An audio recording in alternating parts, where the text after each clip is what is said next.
Mr. Trump, let me start with you. Last night you told CNN, quote, Islam hates us. Did you mean all 1.6 billion Muslims? I mean a lot of them. I mean a lot of them.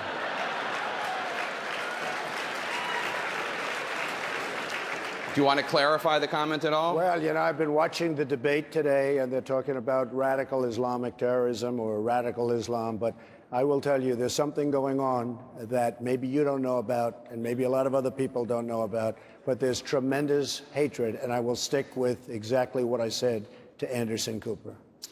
Senator Rubio, your supporter, Republican Senator Jeff Sessions, said in response to Mr. Trump's comment last night, I'm sorry, Senator Jeff Flake, I apologize. Your supporters, Republican Senator Jeff Flake, said in response to that comment, Republicans are better than this. Do you agree?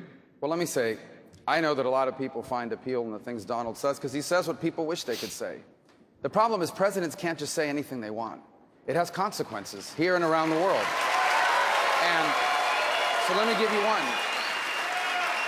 2 days ago, I met this extraordinary couple who are on furlough because they're missionaries in Bangladesh. It's a very tough place to be a missionary. It's Muslim. And their safety and security very much relies upon friendly Muslims that live alongside them, that may not convert but protect them and certainly look out for them. And their mission field really are Muslims that are looking to convert to Christianity as well.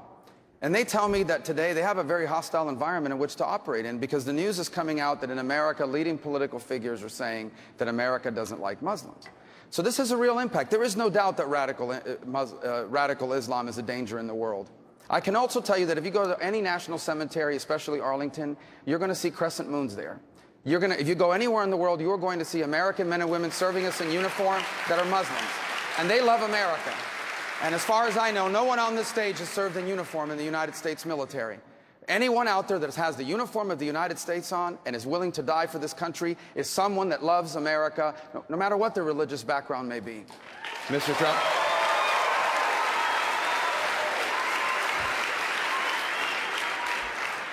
Marco talks about consequences. Well, we've had a lot of consequences, including airplanes flying into the World Trade Center, the Pentagon, and could have been the White House. There have been a lot of problems. Now, you can say what you want, and you can be politically correct if you want. I don't want to be so politically correct. I like to solve problems. We have a serious, serious problem of hate. There is tremendous hate. There is tremendous hate. Where large portions of a group of people, Islam, large portions want to use very, very harsh means. Let me go a step further. Women are treated horribly. You know that. You do know that. Women are treated horribly, and other things are happening that are very, very bad. Now, I will say this. There is tremendous hatred.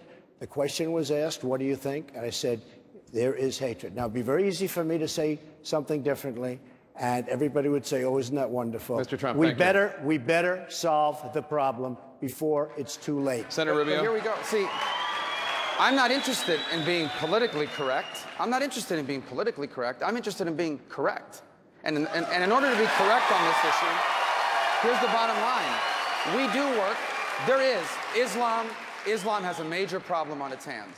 It has a significant percentage of its adherents, particularly in the Sunni faith, but also in the Shia, who have been radicalized and are willing to fly planes into a building and kill innocent people. There is no doubt about that. It is also true that if you look around the world at the challenges we face, we are going to have to work together with Muslims who are not radicals. We're going to have to work with the Jordanian kingdom. We're going to have to work with the Saudis. We're going to have to work with the Gulf kingdoms. We're going to have to work with the Egyptians to defeat, for example, ISIS. It will take a Sunni Arab movement to defeat them. And so I think you can be correct without needing to be politically correct. We are going to have to work with people in the Muslim faith, even as Islam itself faces a serious crisis within it of radicalization. Senator. Governor Kasich?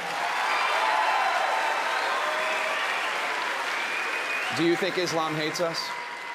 No, I don't. I think there is a sect of this radical Islam that is really, really serious and poses the greatest threat to us today. There isn't any question. And that's why the whole world has to work together to make sure that we don't have proliferation of these weapons of mass destruction. But look, I was there when and saw it when the Egyptian ambassador to the United States was in the Rose Garden bringing the Arab Muslim world to work with us to repel Saddam Hussein from Kuwait. The fact is that if we're going to defeat ISIS, we're going to have these countries. And they are Egypt, and they are Saudi Arabia, and they are Jordan, and there are the Gulf states. And we're going to have in some way or another, a rapprochement with Turkey. And I frankly think the Europeans went in the wrong direction when they rejected Turkey from joining into the economic sphere of Europe. The simple fact of the matter is, a lot of these Muslim countries they can't believe the stuff they see out of people who have distorted their faith. Look, the people who represent radical Islam, they want to destroy everything that we're about and other Muslims who don't share their view. But at the end of the day, we got to bring the world together, the civilized world, and we all speak with one voice to make sure that people who sit on the fence understand what civilization is, and we represent it, and equality and hope for everybody. Thank you, Governor Kasich. Mr. Trump, I want to ask you about something else you said during the course of this campaign. You said that the U.S. has to, quote, take out the families of terrorists. When it was pointed out that targeting civilians is against the Geneva Conventions, you said, quote, so they can kill us, but we can't kill them?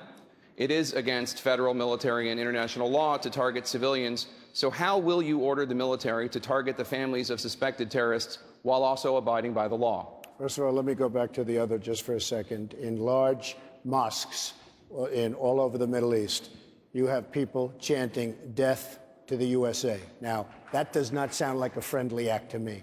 As far as the families are concerned and as far as the law is concerned, we have a law. This all started with your question on waterboarding. We have a law that doesn't allow right now waterboarding. They have no laws, they have no rules, they have no regulations. They chop off heads. They drown 40, 50, 60 people at a time in big steel cages, pull them up an hour later, everyone dead, and we're working on a different set of parameters. Now, we have to obey the laws, okay? Have to obey the laws, but we have to expand those laws because we have to be able to fight on at least somewhat of an equal footing, or we will never, ever knock out ISIS and all of the others that are so bad. We better expand our laws, or we're being a bunch of suckers, and they are laughing at us. They are laughing at us, believe me. Senator Rubio, would you, as president, pursue a policy of targeting the families of suspected terrorists? No, of course not. And we don't have to in order to defeat terrorists. The way you defeat terrorists is pretty straightforward. It's difficult to do, but it has to be done. When I'm president of the United States, the best intelligence agencies in the world that right now have been hamstrung, they're going to be expanded, and the best intelligence agencies in the world are going to find terrorists. And then the best military in the world, which needs to be rebuilt because Barack Obama is gutting our military. He's going to leave us with the smallest army since the end of World War II, and the smallest Navy in a century, and the smallest Air Force we've ever had. We are going to rebuild that military, and that military is going to find the terrorists and destroy them. And if we capture any of these terrorists alive, they're not going to have the right to remain silent, and they're not going to go to a courtroom in Manhattan. They're going to go to Guantanamo Bay, Cuba, and we will find out everything they know, and we'll do so legally. Senator Cruz, you've talked about changing the rules of engagement in battle against ISIS. Would that include targeting the families of suspected terrorists? No, of course not. We've never targeted innocent civilians, and we're not going to start now. But listen, Jake, I understand. People are scared, and for 7 years we faced terrorist attacks, and President Obama lectures Americans on Islamophobia. That is maddening. But the answer is not simply to yell, China bad, Muslims bad. You've got to understand the nature of the threats we're facing and how you deal with them. And yes, it is true, there are millions of radical Islamic terrorists who seek to kill us. We need a president commander-in-chief focused on fighting them. And I'll tell you frankly, one concern I have with Donald is that although his language is quite incendiary, when you look at his substantive policies on Iran, he has said that he would not rip up this Iranian nuclear deal. I think that's a mistake. The Ayatollah Khamenei wants nuclear weapons to murder us. I'll give you another example, dealing with radical Islamic terrorism. On Israel, Donald has said he wants to be neutral between Israel and the Palestinians. As president, I will not be neutral. And let me say, this week, a Texan, Taylor Force, he was an Eagle Scout, he was a West Point graduate, he was an Army veteran. He was murdered by a Palestinian terrorist this week in Israel. And I don't think we need a commander-in-chief who is neutral between the Palestinian terrorist and one of our strongest allies in the world, the nation of Israel. Thank you, Senator Cruz.